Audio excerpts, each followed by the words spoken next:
how painful the cities are becoming as of now. जब तक ground पे कोई एक्टिविटी पे कंट्रोल नहीं होगा, जब तक सोर्स मिटिगेशन नहीं होगा, तब तक आप कुछ भी करिए, तब तक एयर पोल्यूशन कम नहीं होगा। 1.67 million deaths which are there because of the air quality as a problem. This is really more serious because you cannot do anything about it. This is something very weird. Are we monitoring it in a right way? Everything has economics, otherwise it is not going to work. And the politics behind it, that is altogether another trivial problem.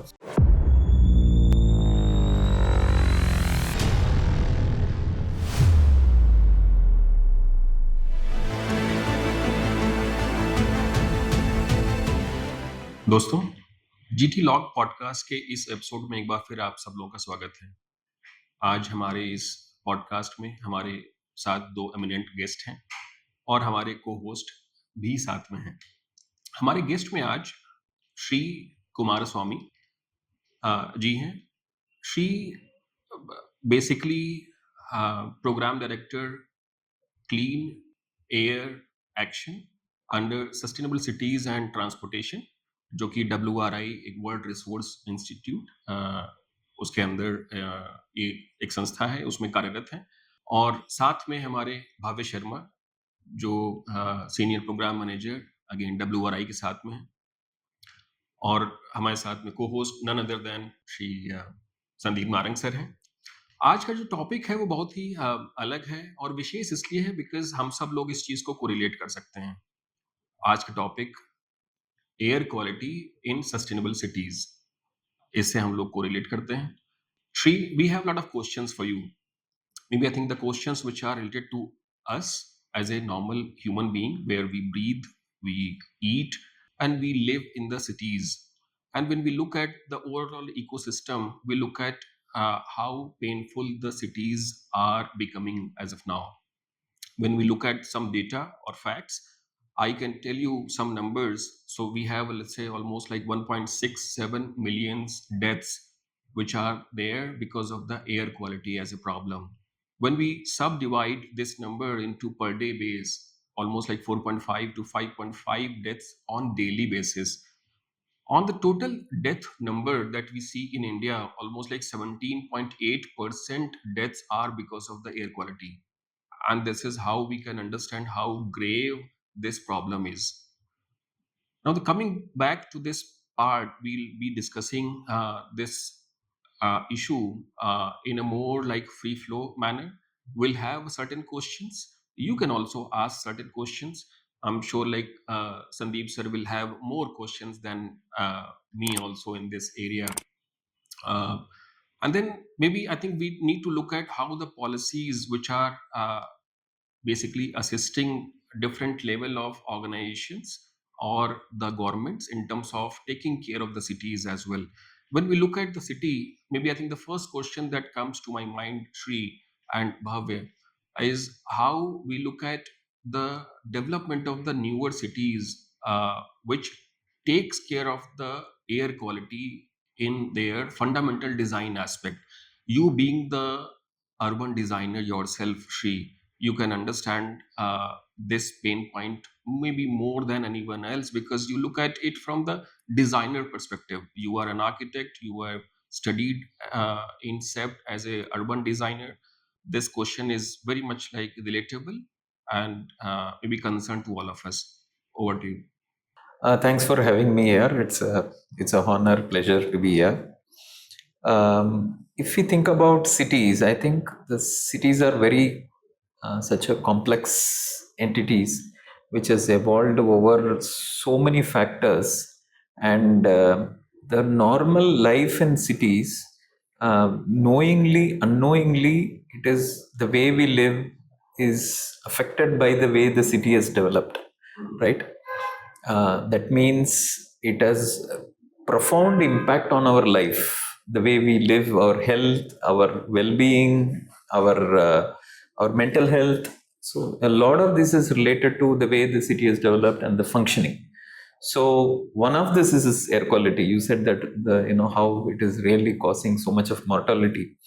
One of this is really The problem is that the way we have built our cities is causing so much of pollution from various activities is and each activity has some kind of a air pollution footprint, right? Today we came to discuss in this podcast, we also caused some pollution on the way, by the vehicle we used or the power we are using. All of this have some kind of pollution impact. Now, how do we really understand this? And this pollution sources are really distributed and everywhere. Everything has a pollution impact. Then how do we really understand it, and how do we make some action where we can really reduce it? Is one of the major challenge we are facing.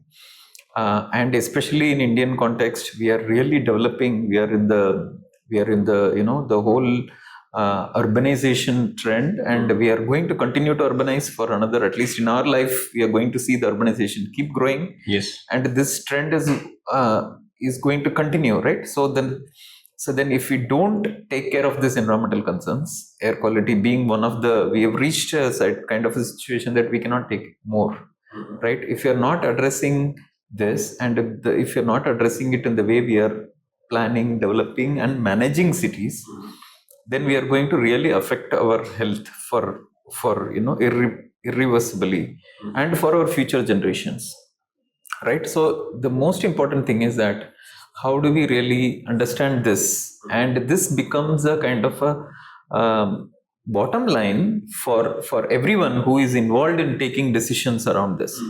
So that is where I feel that my excitement is that this is a really trivial problem, to solve. So how do I can contribute into this, solving even a small part of the trivial problem? That will be a great thing. See, right? We are so ambitious on development on one side, on the other side, we are not able to solve the simple problem of how it is affecting our health. Both cannot go together, right? We'll have to converge that the development need to happen with how we are able to solve the health concerns. So that is somewhat addressing, going towards the idea of sustainability and so on. So when you look at the city, let us say you take an example of the cities here in maybe Gangetic Plain locations, where we look at Delhi, maybe Bihar, UP, Haryana, all these specific locations. Let us say you look at the Noida as a city. What are the first, maybe I think 5 specific or 3 specific steps that maybe a municipality or the local development authority they need to take care of while maybe mitigating the maybe air pollution as a specific issue? Okay, so the Indo-Gangetic Plain has certain kind of a meteorological condition which is causing that the pollution doesn't get dissipated so easily especially during certain seasons. So that is why it is all the more problematic. While the meteorological condition is very extremely complex, right? So pollution can come from somewhere else and it can affect you. At the same time, you have pollution which is emitted from the local sources, and they can affect you. We may say that okay, there is an ambient. Today we see that today is say 200 is the pollution level in Delhi, but when I am walking on the street, in my street, because there is too much of traffic or certain kind of vehicle characteristics or certain kind of the vehicles are not maintained, or certain industries in my area, my pollution exposure can be much more higher. So the point is that we need to really understand the pollution sources in each of these areas, and the ambient pollution, we cannot do anything much about it, right? So the sources, what we can do, and where that pollution is starting from, and where it is moving, and how it is affecting us, that understanding need to be really developed. And then once knowing that, we will have to take some kind of action on the sources. So these sources can be typically, in Indian context, transport is a one major source. Then you have industry is a major source. Then you have all the sort of number of activities, say construction activity, then dust from various sources. Then there is like waste burning, this kind of, and there are like say cooking fuel. And then there are like say what how the say bakeries and eateries and all of this have some kind of a contribution to the pollution. So we need to, and this can vary between city to city. And say for example a city which is less developed, which doesn't have a proper solid waste management system in place, there you are likely to have a lot of impact from say chances like waste burning. When they burn waste in the open, that causes very really harmful gases and particulate matter, which affects our health. So it depends on the lacunae in the city and in the system, and then it affects the people who are living next to it. So what we need to understand is that we need to understand this for every city, what is the problem, and that is fairly very scientific.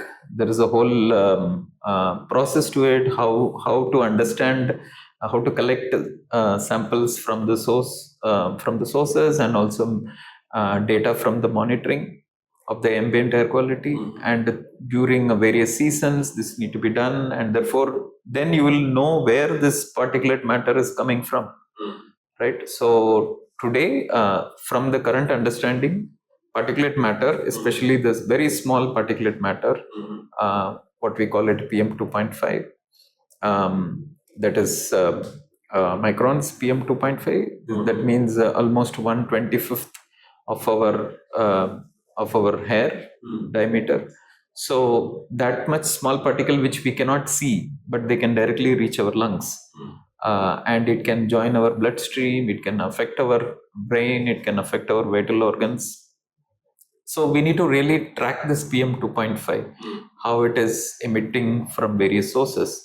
And we need to really identify what are the actions that can be taken to ensure that you stop those PM 2.5 at the source.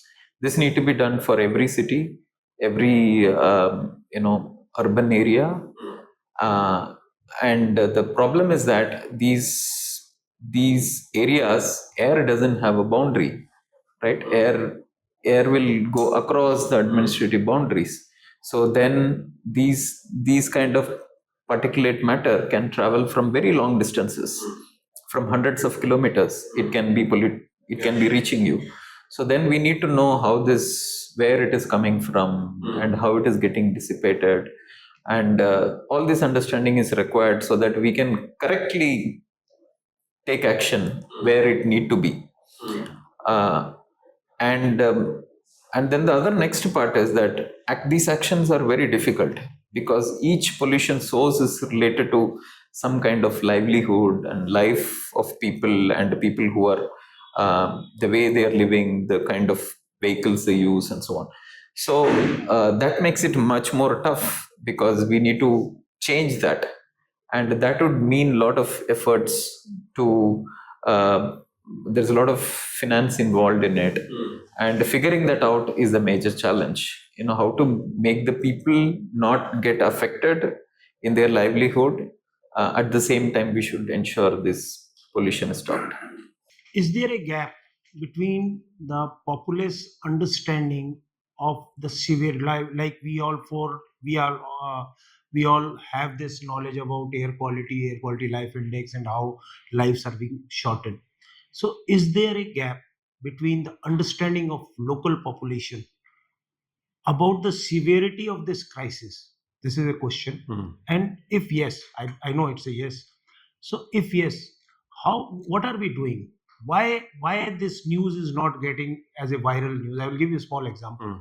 Few days ago, there was a news that fake paneer is bad, and suddenly everyone is very cautious about not using that particular food item. Correct. And trust me, I don't think paneer is killing more people than air quality. So what are we doing, or what is the role of we knowledge think tanks, or we as a people? What should we be doing? Is my question to both of you. Very interesting and funny thing, right? So thing is that whatever we are able to visualize, there then we take more seriousness about it.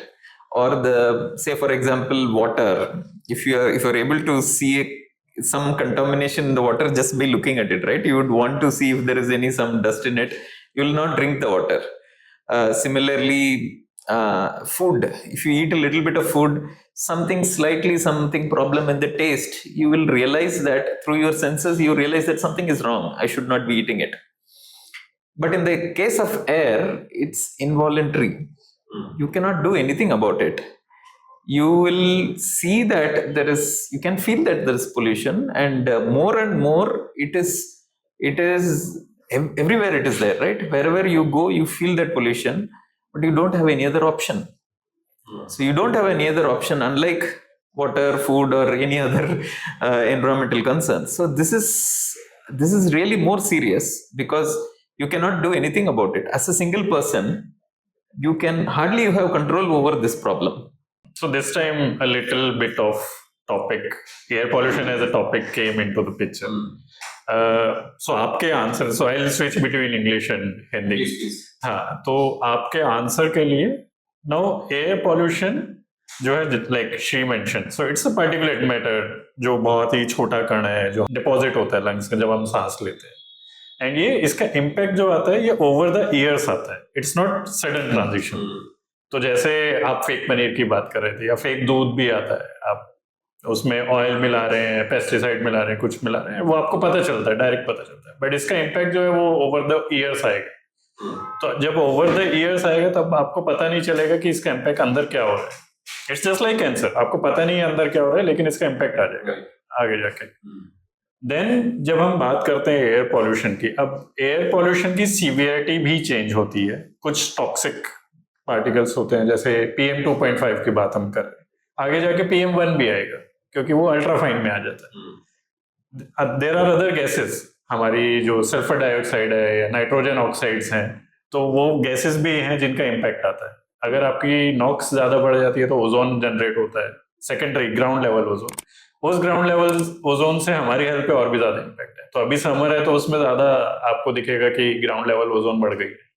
आजकल news में भी था, I guess, I don't know आपने अगर देखा है तो जैसे जैसे तो हर सिटी वाइज भी इसका इम्पैक्ट अलग रहेगा. अब जैसे आप सिटीज़ की बात कर रहे थे, तो जब हम एम्बिएंट एयर क्वालिटी की बात करते हैं, अब एम्बिएंट एयर क्वालिटी में जो पॉल्यूशन होता है वो दो तरीकों से है. एक तो लोकल सोर्सेज हैं जिसके, जो हम सिटी, क्योंकि सिटी एक एक्टिविटी हब है जहाँ पे मल्टीपल एक्टिविटीज हो रही है.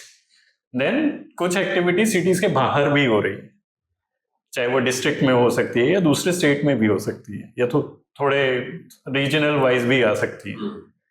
अब क्या होता है कि हम जब भी बात करते हैं तो एयर पॉल्यूशन को एज ए कन्फाइंड स्पेस नहीं देख सकते. एयर जो है वो हमेशा मूव कर रही है, बाउंड्री नहीं है उसकी. तो जब बाउंड्री नहीं है तो वो एक जगह से दूसरी जगह मूव भी करेगी. तो एक एक्टिविटी का इम्पैक्ट, सेम एक्टिविटी का इम्पैक्ट दूसरी जगह जाके उसका और भी ज्यादा भी हो सकता है या कम भी हो सकता है.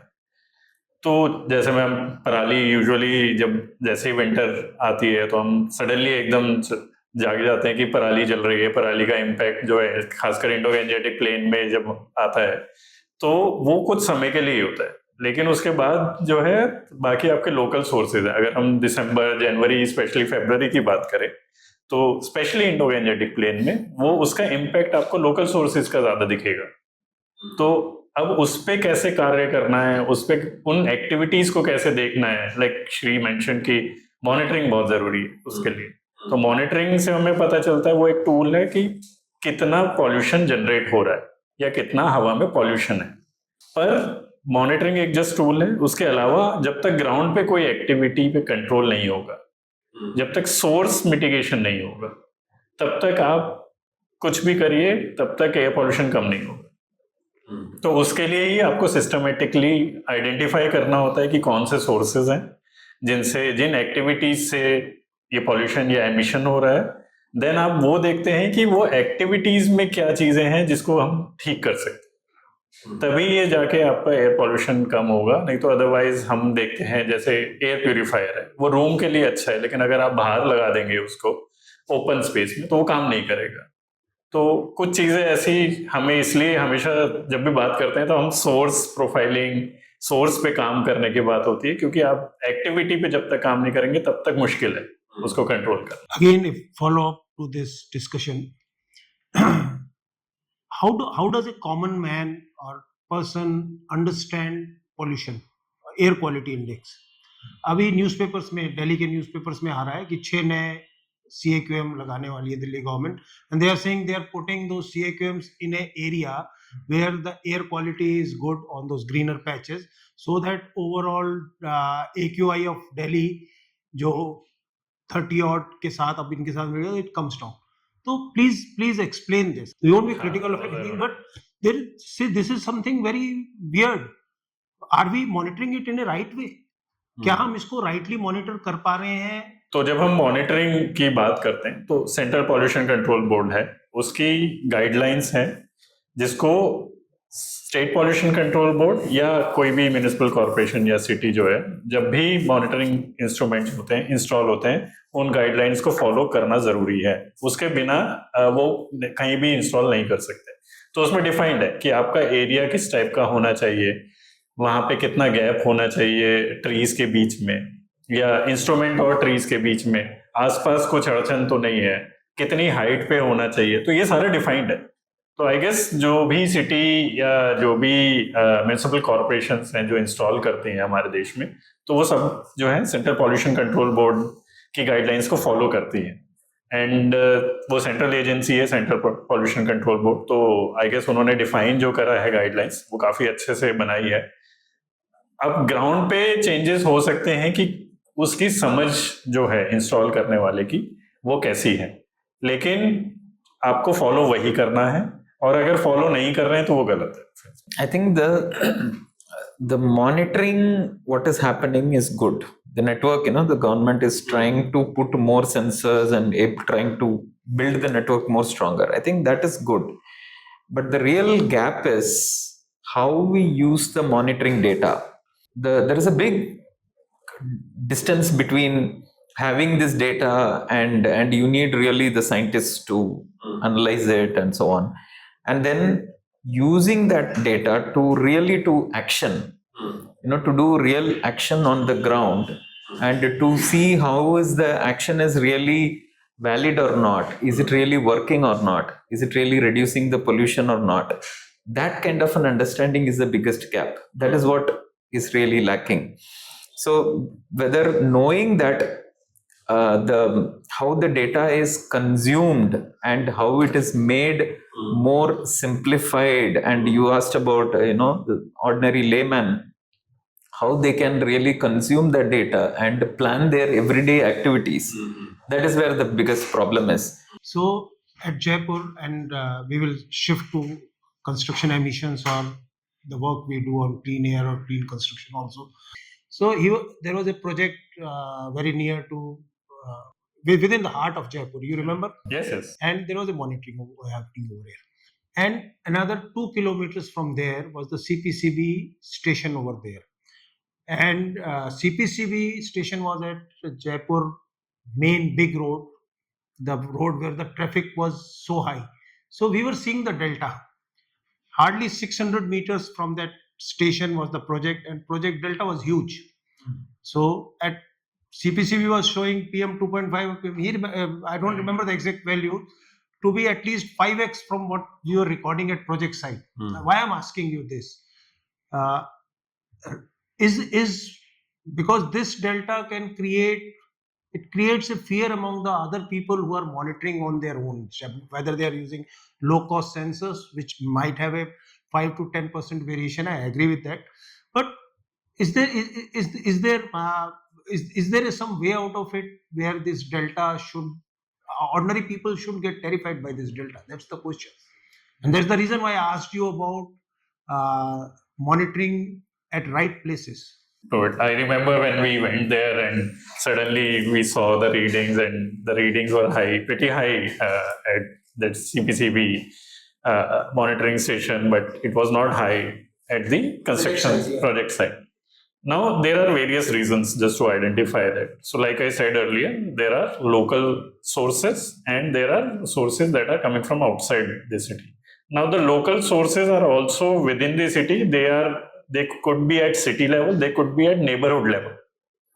तो जब हम बात कर रहे थे कि सडनली जो वहाँ पे मॉनिटरिंग स्टेशन पे हाई पीक क्यों आ रहा था, तो वहाँ पे एक तो वो हाई डेंसिटी ट्रैफिक एरिया में है, तो लोकल एमिशंस बहुत ज़्यादा हाई हो जाते हैं, तो उसका इम्पैक्ट क्या रहता है वो हमें समझना ज़रूरी है। तो तभी हम बात करते हैं कि काफ़ी जो लेवल्स हैं एयर क्वालिटी मॉनिटरिंग के वो अलग अलग होने चाहिए। तो हम सैटेलाइट के थ्रू देखते हैं तो एयर शेड लेवल भी देख सकते हैं, या रीजनल लेवल पे जब बात करते हैं, क्योंकि उसके लिए हमें काफ़ी सारे मॉनिटरिंग स्टेशंस लगाने पड़ेंगे। पर जब हम सिटी या डिस्ट्रिक्ट की बात करते हैं तो वहाँ पे मॉनिटरिंग स्टेशंस जो हैं कितने लगने चाहिए, कैसे लगने चाहिए, उसकी भी गाइडलाइन है। अब वो गाइडलाइन जो है वो फॉलो होती है यूजुअली। एंड जैसे हम ट्रैफिक, क्योंकि अब क्या होता है कि लोकल सोर्सेज भी आ जाते हैं उसमें प्ले करते हैं। आपका हो सकता है कि वो ट्रैफिक हॉटस्पॉट हो, या एक जगह अगर कहीं पे वेस्ट बर्निंग हो रही है एंड काफी सारा कूड़ा इकट्ठा है और वहां पे सडनली किसने आग लगा दी, तो वो भी पिक कर सकता है। तो काफी रीजंस हैं जो वो मॉनिटरिंग स्टेशंस भी हाई या जो पीक्स आते हैं वो मॉनिटर करते हैं। तो सबसे पहले वही लाइक श्री मेंशन कि सबसे पहले समझना ये जरूरी है कि वो डाटा किस वजह से आया है। क्या वो डेटा जो है किसी एरर की वजह से आया है या किसी एक्टिविटी की वजह से जो वहां कंट्रीब्यूट कर रही है, तभी उस पर एक्शन लेके ग्राउंड लेवल पे जाके जब एक्शन लिया जाएगा तभी वो रीडिंग जो है हमारी एयर क्वालिटी जो है वो लेवल पे आएगी। अदरवाइज हम कैसे भी बातें कर लें कि हमने ये एक्शन लिया या वो चीजें करी, लेकिन ग्राउंड पे असलियत यही है कि आपको ग्राउंड पे ही एक्शन लेना पड़ेगा और ये समझना भी जरूरी है। तो जैसे आप पहले बात कर रहे थे कि टेक्निकल टर्म्स बहुत ज़्यादा आ जाती हैं, तो आई गेस इसीलिए जब हम बात करते हैं एयर क्वालिटी की तो हमेशा एयर क्वालिटी इंडेक्स की बात होती है। कभी भी हम ये बात नहीं करेंगे कि इसमें PM 2.5 लेवल क्या है, मतलब पार्टिकुलेट मैटर के लेवल्स क्या हैं, चाहे वो पार्टिकुलेट मैटर 2.5 हो, 10 हो, या फिर गैसेज हो, नॉक्स ऑक्स। तो नॉर्मल जनता के लिए, या मैं एक नॉर्मल सिटीजन हूँ, अगर मुझे समझना है तो ये ज़रूरी समझना है कि AQI लेवल उस दिन क्या है। तो अगर जैसे रेटिंग्स दी हुई है, ग्रेडिंग है 0 से 50 जो है वो ग्रीन है, बहुत अच्छी हवा मानी जाती है, तो सिमिलरली 50 से 100 है, 100 से 200 है। तो अगर हम एयर क्वालिटी इंडेक्स को समझ लें एक नॉर्मल टर्म में, कुछ ज़्यादा दिमाग लगाने की भी ज़रूरत नहीं है, क्योंकि उसमें कलर ग्रेडिंग है। 100 से 200 है तो मेरे लिए खराब है, 200 से ऊपर है तो और भी खराब है। एंड उसका जैसे जैसे पॉल्यूशन लेवल बढ़ता है उसका इम्पैक्ट भी बहुत ज़्यादा पड़ता है हमारी हेल्थ पे। Maybe I think I'll add one more perspective here, because we understand it from the project perspective. We understand all the terminologies also.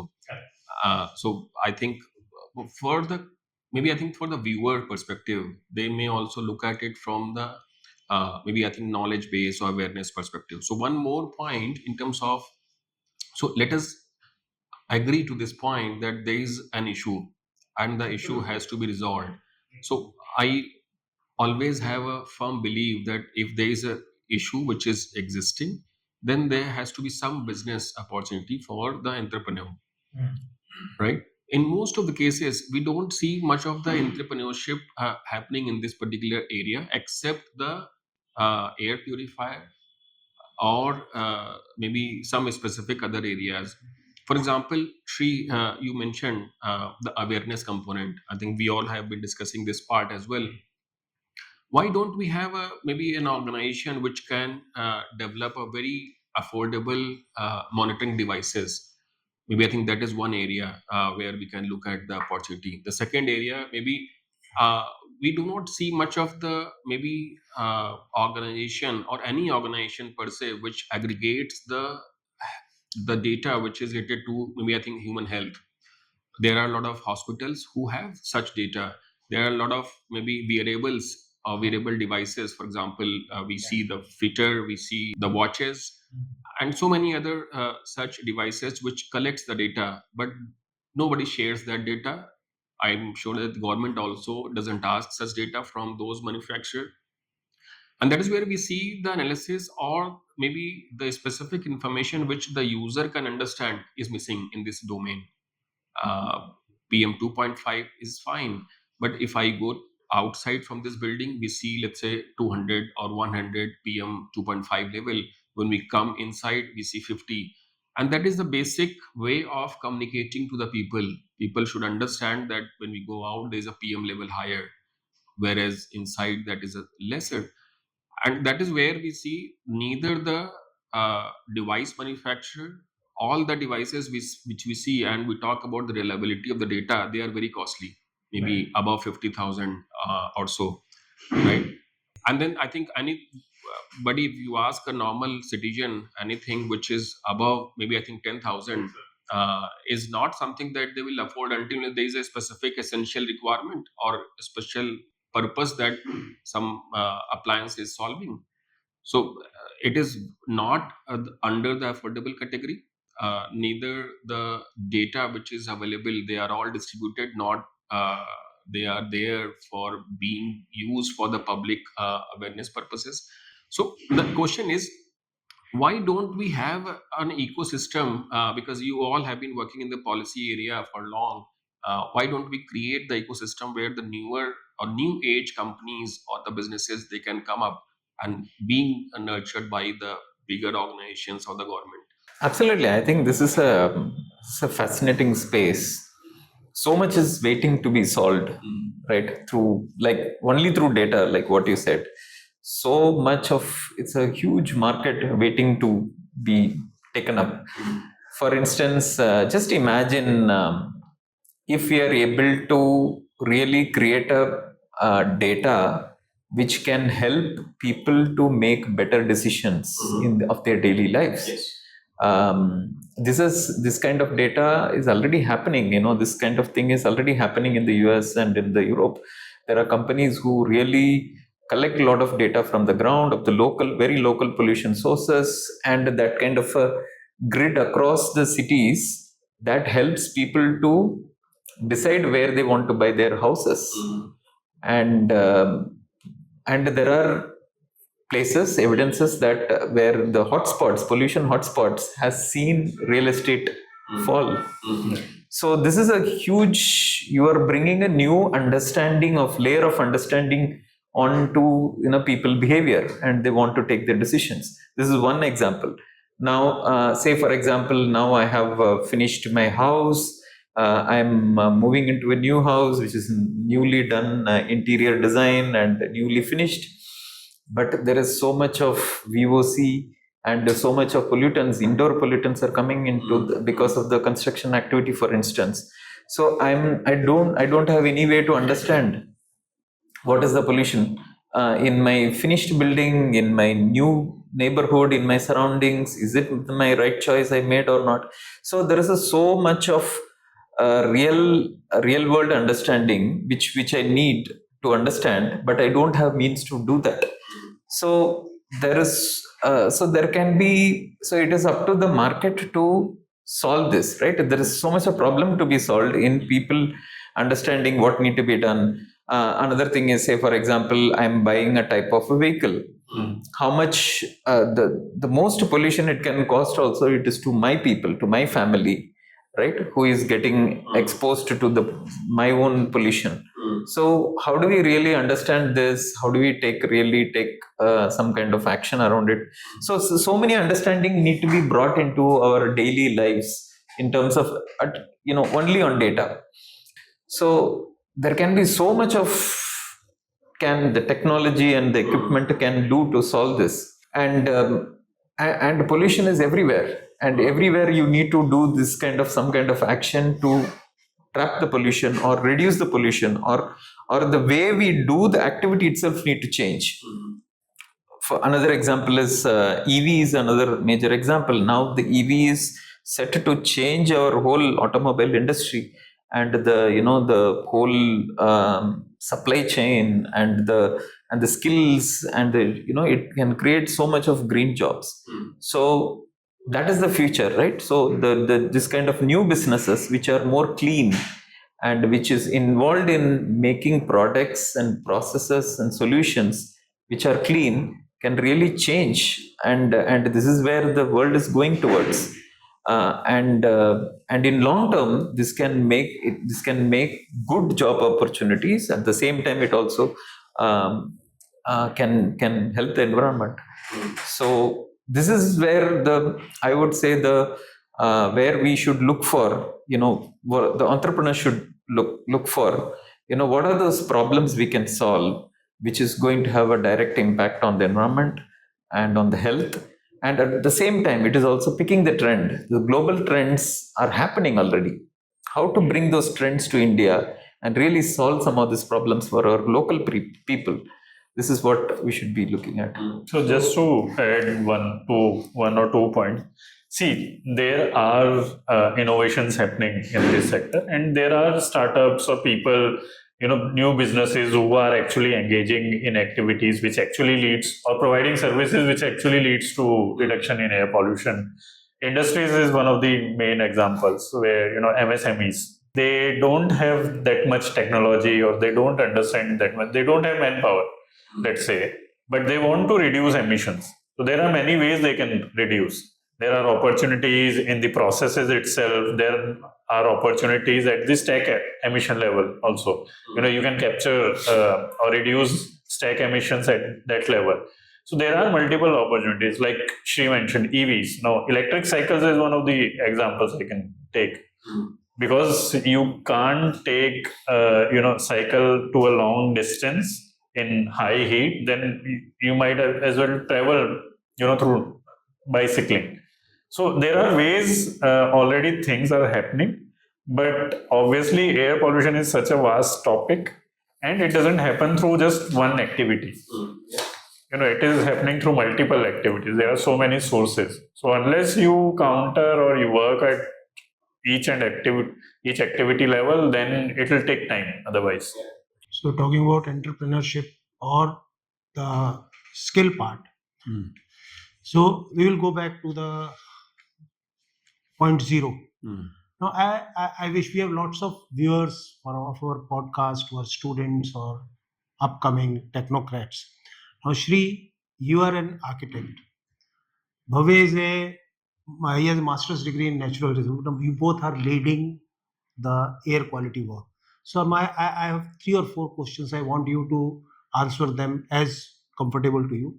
Number one, for our viewers, we would love to hear about WRI India and the type of works think tanks do and how they help in shaping the policy. Number one. Number two, you have this cross-dimensional skills. You are architect, but you are director air quality in WRI. How a student or anyone can, what are your guidelines for those students? There are many aspiring people who want to work in this space. So the question number 2 is about how these spaces, or how those, what are the guidelines, or give us some idea about how those students can be helped. And number 3 is we will come back to the topic of WRI India and the wonderful work WRI India. They started working on clean construction or clean construction guidelines. I want you to speak about Surat Clean Air Program and the work you did over there, WRI India did over there, and the currently going Akash program. So I give you 5, 7, 10 minutes, as much as you can. So all stage is all yours to talk. So I think this is a very interesting question you asked about our skill and why we are. So it is actually, I am passionate about cities. My biggest thing is that even when I was doing architecture, my passion was really how cities work and how can we really solve problem of cities. So that is what takes me here. And when we look at really what we are trying to do is, we are trying to solve some of the real trivial problems of cities. It is not within a very small, a building or a house, but it is much more complex because when it involves huge number of population and their movement and their whole systems. So now, how this job helps me and how I end up doing this is because at the end of the day, it is all problem solving. Yeah. And we are really passionate about about cities, and the problem solving is at the center of it, and we learn on the way. And the biggest thing is we are always learning. Every day we are learning, and it is and we are ready to take the challenge of going and doing it. So here the main thing is that we are basically there is no given terms of reference for us, right? In when you work in a organization like WRI India, here the main thing is every day it is nobody is giving you, okay, this is the checklist of things, you finish this and then you are done. So each one of us are actually identifying what is the checklist and what is that we need to. So we are framing the problem what need to be solved, we are identifying the problem what need to be solved, and what is the solution and how do we go about it. So there is a kind of a candidate or a team member need to have that enterprising quality as well to how to solve this problem. We need to go out and really find who will help us to solve this, what knowledge we need to have, and who are the partners, who are the stakeholders, how do we engage with them, how to figure out the solution, and how to ensure that we are able to do something tangible out of it. So this whole thing of making and solutions, working with the stakeholders, the social angle of it, the socio-economic angle of it, because everything has economics, otherwise it is not going to work. And then how to take it and how to communicate it. When we talk to local leaders, are they saying the real thing, or are they saying something else? This whole social skill and this of understanding, and then how to put it into place. So in nutshell, that we are looking for change makers who can really make change in the real world and not follow any we don't have any book or a guide to really to be able to make a change. So then we realize that all we have is people who can really have this kind of their own ability to solve the problem and how to enable that. So that's what we try to do. So why I came into air pollution? Well, so I've been a student of environmental sciences. I did my bachelor's in botany, so I still love the nature part. That is everywhere. I mean, that's the only thing that is existing, and because of which we are here, right? So anything that creates issue in nature, that's a bigger problem for me. So I started working in solid waste management, and then took up wastewater treatment plants also. I worked with you, Sandeep sir, for a while. But then I got an opportunity to work in air pollution. I realized that, it's one of the callings that you get, because one question that you have, that how students can, work in air pollution. There's no fixed formula in working in air pollution. One is always having a technical degree in air pollution helps you. I mean, it will take you to a certain extent, but there are many aspects where, normal students from other fields can also actually work on air pollution issues. There are so many activities happening. One is construction. Civil engineers can actually work on it. Then, residential cooking is one of the biggest issues. So social science people can also look at it, or energy people who have energy background. Then waste burning is happening. So people who have expertise in waste management, they can also work on it. So it's a matter of fact that, that there are activities happening which are contributing to air pollution, and whether you have that expertise or not. Even if you don't have that expertise, you should have an inclination towards learning. I was never a student of air, technical air quality person. I was but I gained knowledge through experience. I learned from others. I understood that what is happening. And there are so many aspects of it: socio-economic angle, then political angle, then financial angle. So many things are happening in it. So anyone actually can. I would say any student who has an interest in air pollution, they can work in that. And the success story of Surat Clean Air Program. So yeah, I would love to. If you'd love to, I have been part of that. I know. Correct. I would love to hear from both of you, stalwarts of WRI India, and it's a beautiful thing that we were. I will say the word, use the word we were able to demonstrate, put it on record, and get the results to the public. Now we talk about that. So please tell us about Surat Clean Air Program and the works WRI is doing in Akash program. I'll talk about Surat because I've worked extensively Yeah. on that. And so when we started Surat activities, we realized having a ground understanding of activities is pretty necessary. So जब भी हम बात करते हैं pollution, like I mentioned, there are so many activities happening.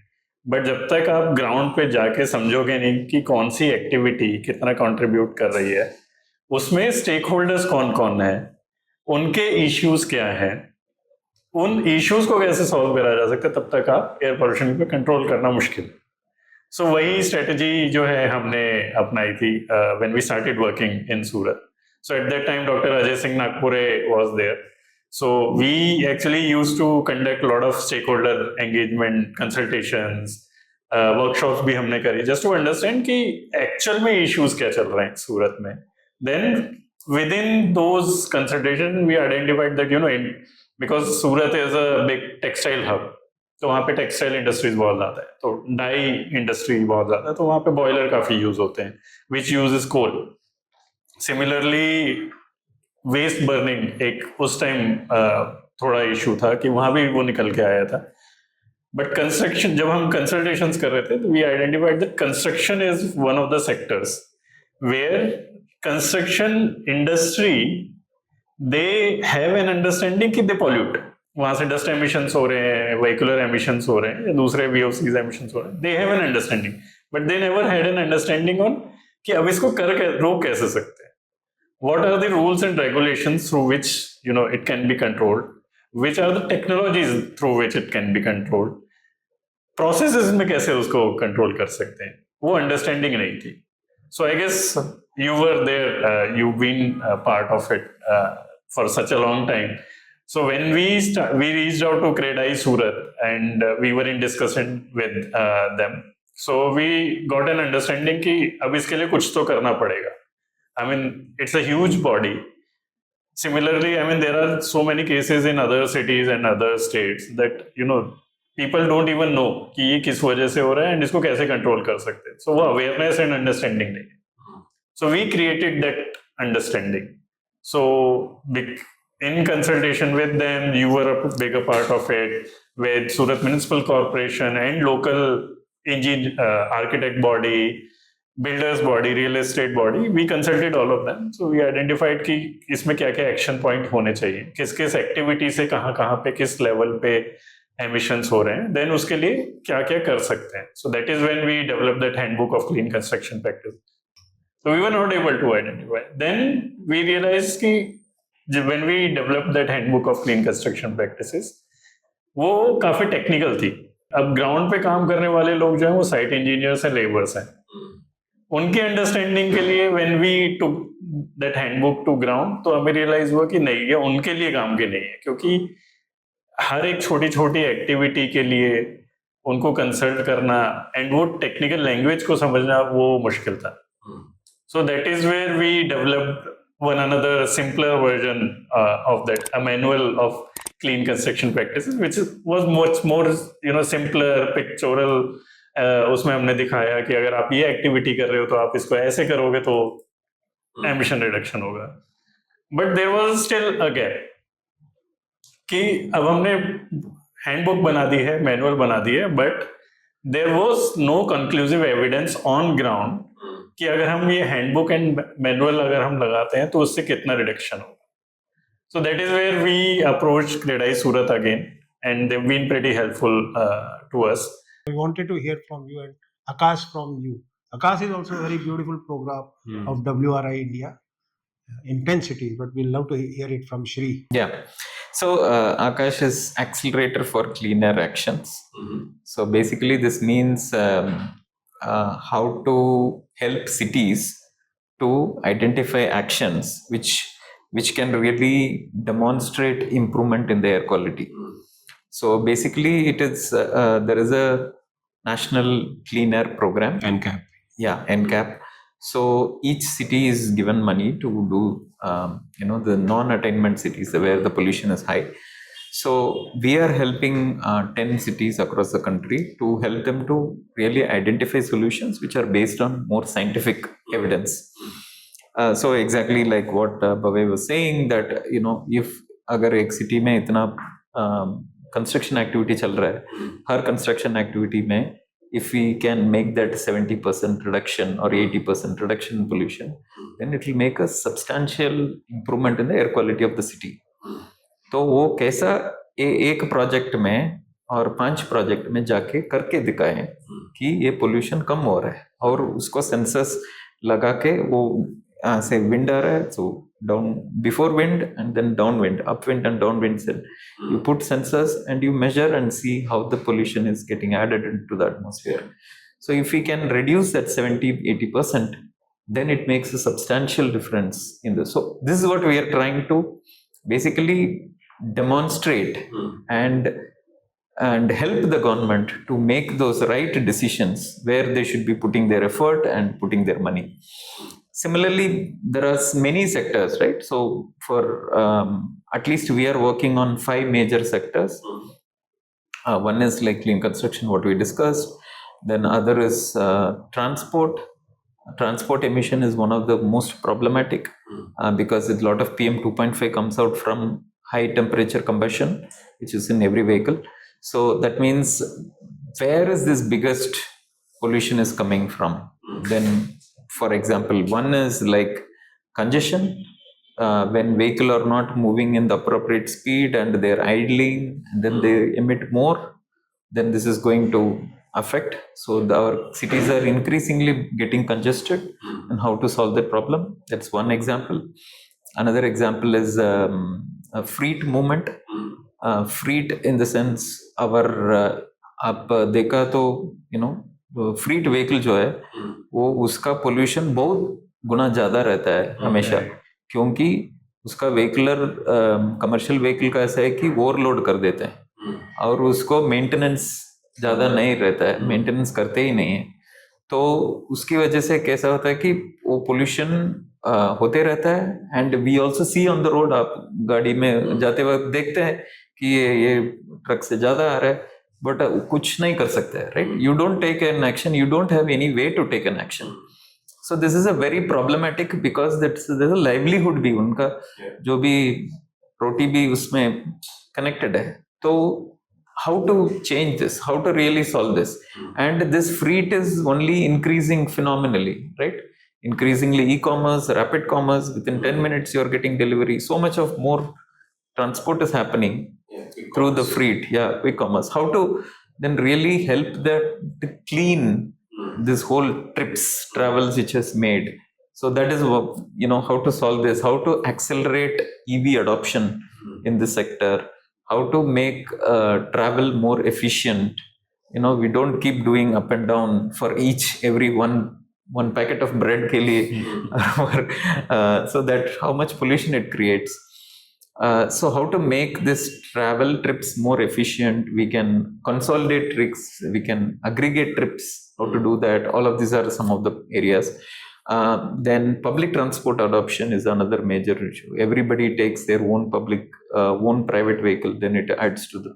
So then how to strengthen the public transport, how to make the public transport more attractive for the youngsters.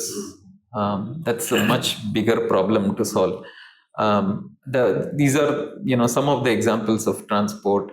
And then other sectors like Bhavay also spoke about open waste burning.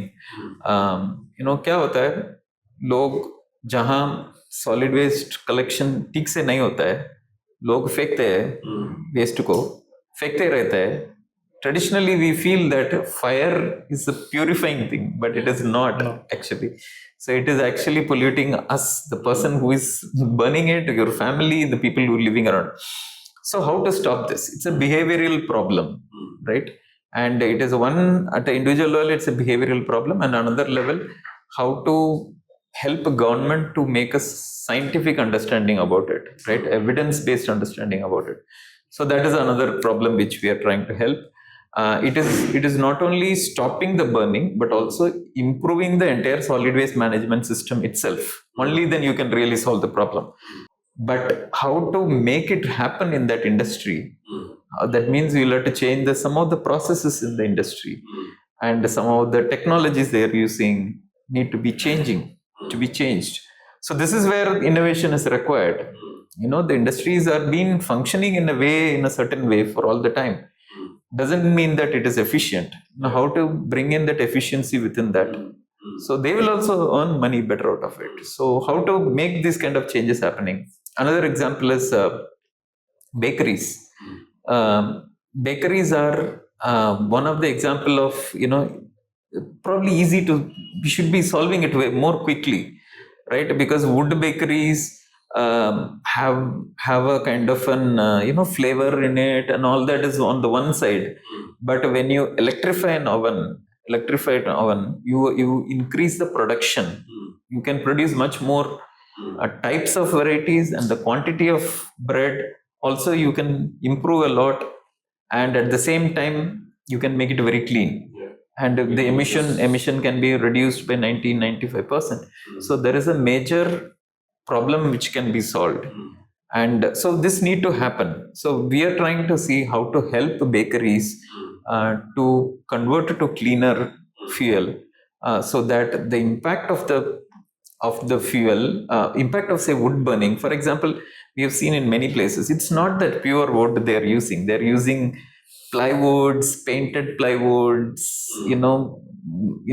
rescued waste wood and waste material they are collecting, and they put it, and उससे कुछ भी डाल देते हैं, even तंदूर में कुछ भी डाल देते हैं, तो उससे जो केमिकल निकल रहा है in the air, fumes, it is falling on, it is getting absorbed in the bread we are eating.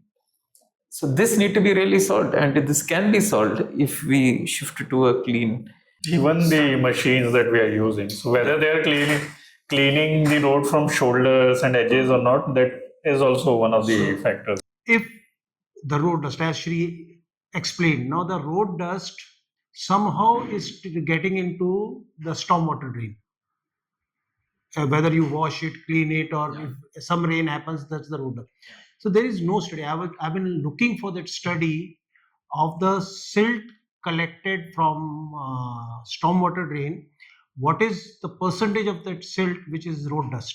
So if you have that study, and if you can control percentage of road dust at source, so imagine the amount of saving that can come to the government exchequer by reducing that tender cost.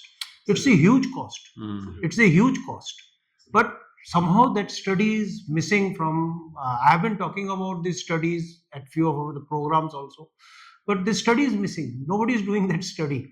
Every year we have that road dust gets into stormwater drain, and then before the rainy season, either we clean or face the waterlogging. And this is story of all the big metropolitan cities, Chennai, Delhi, name the city, it's there. I think this is a very interesting, what you said is a very interesting problem. See, it's may design, development, management, everything is involved. For example, we take our street space from property edge to property edge. What all happening in that space? There is, if it is not paved properly, or if it is not even paved, I mean, it is ground covered properly. It can be natural, it can be covered by lawn, it can be paved, soft paved. All of this have a impact on how it both in terms of affects the air and also gets into the water, and how it is. So we need to really design edge to edge of the space properly. Every square inch has to be thoughtfully designed, and then doing that, and then we'll have to manage also, right? We'll have to really clean it, we'll have to keep it clean, we'll have to, if there is a green cover need to be maintained. If you're able to do this efficiently, this will reduce so much of impact on the pollution, whether it's on the water or whether it's on the air. And so I think the public domain, the public space where we spend a lot of our time has a big impact on the health of our lives, and that need to be really taken seriously. Maybe I think one more question that I have on this particular thing. So when you look at all the cities where you have worked, maybe a lot of diversity in terms of the problem statement as well as the solutions that you have gathered and published in the form of maybe research report. When we look at maybe I think the specific compliances, all the maybe stakeholders, for example, industries, transport, maybe housing and urban department, they have a certain activities or actions they have to do to fulfill those compliances. My question is whether there is a specific incentive also available for such exemplary component where maybe some stakeholder they have done an exemplary work, particularly for the air pollution. So that is my first question. The second is there any specific work which has also been done to take care of the marginalized community? Because in most of the cases, from the health hazard perspective, that community is always most, maybe I think the, I won't say most, but maybe more vulnerable. They have better immunity also. Especially the people who are spending lot of their everyday life in closer to the pollution sources. They are really they have much more higher level of chances that they get diseases related to the air pollution. So understanding this and their connecting it with their health situation, and making the right decision for is required for everyone. So every person need to have that access to that understanding. मैं ऐसा काम कर रहा हूँ, ऐसा industrial area में काम कर रहा हूँ, मैं मेरा मेरा घर है वो ऐसा हाईवे के पास है, तो मेरा chances of getting pollution from both the places is very high. And रात को सोता हूँ तब भी I'm getting really affected with pollution. So the point is that this kind of awareness होना चाहिए, and government भी need to take action more to identify the most vulnerable, even in the climate space or in the air pollution space. The segmentation is really required. When the pollution gets worse at this level, who is that the group, the segmented group who is going to get most affected, especially the children and the elderly who are so for instance, children, schools which are closer to certain pollution sources, how do we take really action around this? That need to be really planned, and we need to have both in terms of planning level itself, in the city planning level itself, and also to the management level itself. Say, for example, how to avoid truck traffic coming into neighborhoods that is likely to affect. How do we ensure that maintenance of the school buses are really good, that it is not polluting their own children? Things like this. So really being aware of the pollution sources, and this need to be taught to the children at their very young age. When you're going out, you need to be aware of the pollution sources in your surroundings all the time. In our world, in the current situation, this is a very important life skill we need to teach our children, and they need to keep taking action about it. So I think that's a very important thing. And then this question you asked about, how are we going to really, the larger problem of incentives is more complicated, because we need, only incentives are not enough, we need also disincentives, right? We need to have both carrot and stick, and this applies to all the pollution sources, all the industries related to it. Unless we put a regulatory controls, for example, unless we say that 15-year plus old vehicles cannot enter the central part of the city, unless you say that and put the rule and really enforce that rule, people are not going to let go of their old vehicles. So this is a disincentive to stop using that vehicle. At the same time, we should help people to convert to more incentives for more cleaner options. So that's what, for this applies to every sector. If you're talking about say vehicle, this is the one, and another is that how if we think about how do we charge fines if somebody is burning waste or any open burning in your area, how to put some charge on them. At the same time, the security guard needs some kind of heat in the night, in the winter evenings, how do we provide that alternate heating solution for the security guard? That is also important. So I would just add some of the points. Incentivization, it's not only monetary. There are multiple facets to it. So, and we need to create examples of, best stories, best cases where, all the measures have been taken and it comes out as a positive point. So Indore or Surat, they're one of the good examples for waste management. When you go there, you'll actually see that it's clean. The waste burning is pretty less. Even in our surveys, we found that it's pretty less, compared to other cities. So they have created those examples, and people actually, the incentive part is that people take pride in saying that they are the number one city or they are the number two city. Case of Indore and Surat. Yes. It's the ownership of people that has taken, the air quality levels or the activity levels, they have reached to this point. So basically, I believe, there are examples created, and in India itself, sometimes we don't have to, always follow global examples or look at global best practices. Rather, we have our own, set of best case scenarios, and we actually see that, because India is such a diverse country, awareness is one of the big part which can actually help in leading to reduction of air pollution. Well, people are not aware. Even if they are aware, whether they have means to take steps. Rich people, upper middle class, rich class, they can stay inside in AC homes. They can put air purifiers inside their homes. But poor people, they don't have that chance. Or whether people understand or not. There's an opportunity. I'll just say there's a bigger opportunity in this. Like she mentioned, schools, children.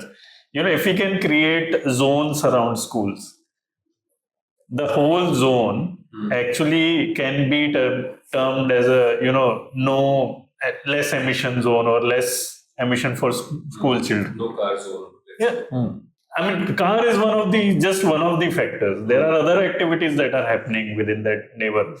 And school children in general, they are much more susceptible to impacts of air pollution rather than adults. I'm reminded of one beautiful story of Surat using drones to identify municipal solid waste. Please tell us about that. Beautiful story. I was so amazed to hear that. You have been part of that. No, we haven't used drones, but we were thinking to use drones. But there's a methodology developed by Dr. Ajay. He was earlier a part of our team. So he developed a methodology called transact walk method. Basically, you walk along the road and you identify the incidents of आग जल रही है, कचरा जल रहा है या नहीं, एंड वो उसको आइडेंटिफाई करना है कि कितना वो कचरा किस टाइप का है और कितना उसका वेट है. उससे ही यू कैन आइडेंटिफाई कि पूरी सिटी में कितना कचरा जल सकता है. There was no earlier we were trying to identify कि अच्छा कचरा जल रहा है किसी सिटी में तो कैसे उसको चेक करें सिटी लेवल पे. तो there was no methodology. Then Ajay when he pushed it कि इसको ट्राई करते हैं, देन वी आइडेंटिफाइड कि हाँ कचरा जलता है. And even at that time commissioner was there, one of the commissioners, he also said that no, it's a big problem. Although the city, the admission of that, although the city is a clean city, but still the burning is happening even at peripheral levels. New wards आ रहे हैं city के अंदर, तो वहाँ पे जल रहा है. हर जगह perfect system नहीं होता है, but अब perfect बनाने की तरफ कैसे move कर रहे हैं वो ज़्यादा जरूरी है. Another example is this whole debris problem. Even in a city like Delhi or any of the big cities, you see the debris lying there everywhere. Why don't we do a systematic way of mapping this and telling the government and the ward officers, for every ward there is a team, right? If we can really map कहाँ कितना amount of debris पड़ा है. ये simple activity है, but इसका how can we do it more easily, quickly. So we have in Chennai we have done this mapping of legacy debris lying in the city, in various parts of the city. So we could do that by a combination of satellite image analysis through satellite images and also going and verifying on the ground. simple thing, जाके हर जगह में clearly photo लेके and using that we can quantify it. How much waste is there? What type of waste is there? Which area में? कौन सा colony में? कौन सा street में? We are able to create a whole GIS map of this for the entire city. Now the corporation knows who is responsible. How do they send a vehicle to collect it? So once for all, this can be cleaned. So basically, the thing is that this kind of using technology at the same time more in the practical problem solving can really help to solve this. Yeah, I think Debris is a classic example. We have seen CND waste policy, maybe I think issued, particularly let's say in case of Delhi also, we have seen the policy has been there for almost like maybe I think 5-6 years or more. We also saw some of the positive steps in terms of maybe construction waste reutilization. There were some plants which were being operated by ILNFS earlier, and they were producing some recycled construction waste products, for example, bricks or even the sand and etc. from those construction waste as well. However, I think in terms of the feasibility of making them reused could not happen. Sometimes it was costlier compared to the maybe I think the available sand or the bricks cost, and sometimes I think the transportation etc. also made that product cost more unviable for the developer. Maybe I think what I particularly mean to say that you have the policies, but I think what is more important that you have to have that enforcement mechanism, which needs to be maybe I think more impactful. That is something which we really need to look at it in future, and we hope that things will be very maybe positive, and we'll have a better air quality for our generation as well as for the next generation as well. So we have a rapid fire round also for you both. So maybe I think one specific question that I'll start with, and then Sir will take this forward. So maybe I think you can say yes and no in this question. So if I, as an entrepreneur, if I start an idea with the clean air as a service, do you think that it is feasible? Yeah, I also say that yes and no, because if you are working on reducing the pollution at the source, right? And no, if you're saying that I will clean the air for you, in especially if it is an ambient outdoor air, if somebody says that I will clean the ambient outdoor around your house, then I will not agree. And let's say if you have a magic wand and you are given a chance to solve the air quality as a problem, maybe I think what could be the first step that comes to your mind? I think there is no magic wand. First of all, it is a complex, long process. It is not a 100-meter race. It's a marathon, and we need to run the marathon for decades. Only then we can clean it, and everybody need to run this, and every sector need to undergo a transition. Only then we can solve this.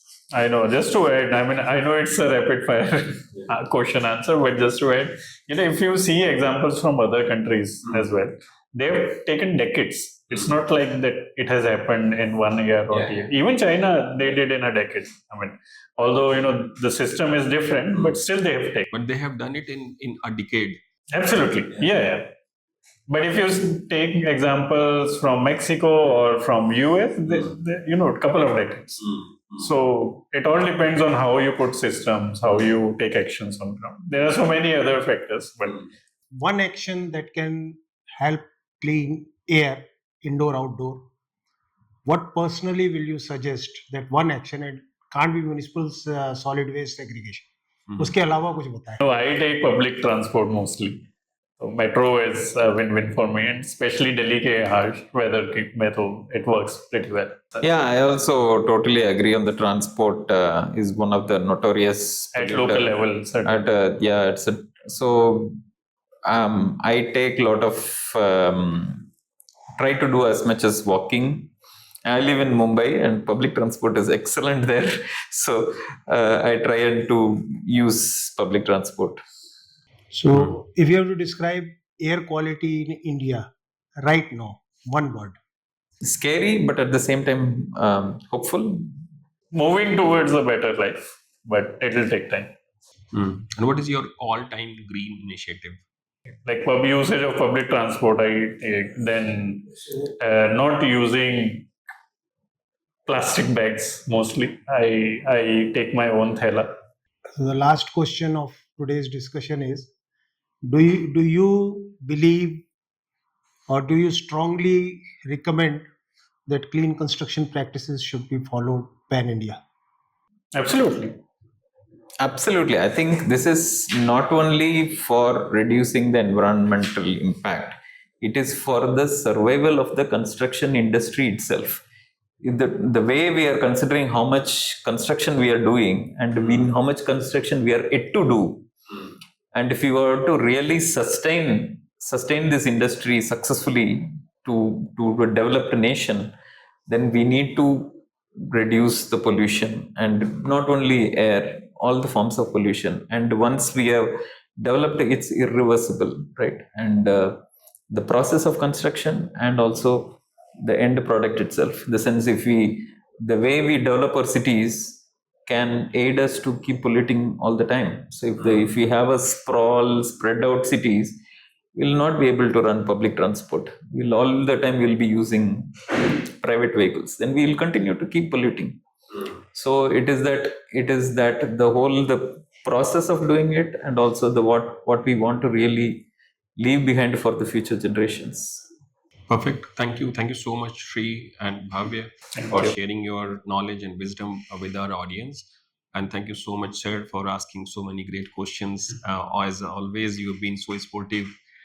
So thank you so much, everyone, all of you, for patience listening. I think as we started with the statement that this is not a simple, maybe breathing or breathe out challenge or the process, but this is really a very, very important aspect that we all need to come together and to solve this. And I think that is one of the things that we have discussed. I'm hopeful that you have some outcome from this discussion today, and we'll be sharing the contact details of Sree and Bhavya, as well as Sandeep sirs in our narration. And in case if you have further question, you can always come back to them, and you can always give us your recommendations in terms of further questions and further guests who can help us in terms of solving this issue furthermore. Thank you so much, everyone. Thank you. Thank you. Thank you. It's a pleasure. Thank you.